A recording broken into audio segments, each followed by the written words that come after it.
So that's a lot of what I do in my practice. I evaluate people with mold and many other inhalant allergies, of course, but mold is a big issue where we are. So we evaluate them for mold spores, mycotoxins, which are the toxic secretions from mold. We desensitize them to whatever it is that they're reacting to, and the results are very satisfying and gratifying. In about 99% of the cases, we get rid of the problem quickly. Wow. How long does it Dr. Cushing, how long does it typically take to, I guess the word is detox? Desensitize. Desensitize? Yeah. How long does it typically Yeah. take to desensitize Sure. the body?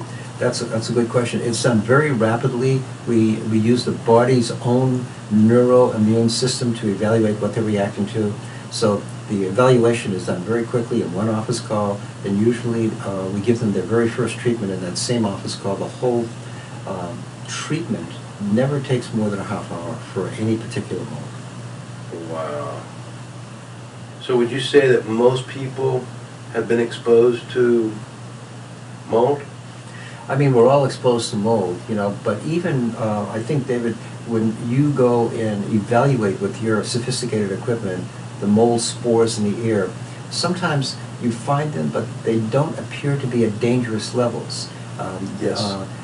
Nevertheless, even minute amounts of mold spores in the air, if you're allergic to them, can cause virtual disabling symptoms.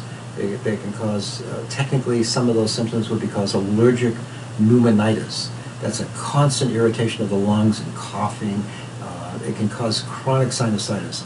So even levels of mold in your home that David detects, even if they're not at dangerous levels, can cause significant medical issues.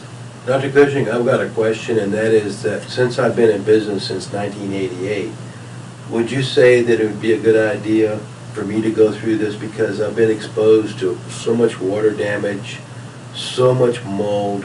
Would it be a good idea for people like in inspectors, home inspectors, mold remediation companies like me as well? Do you think it'd be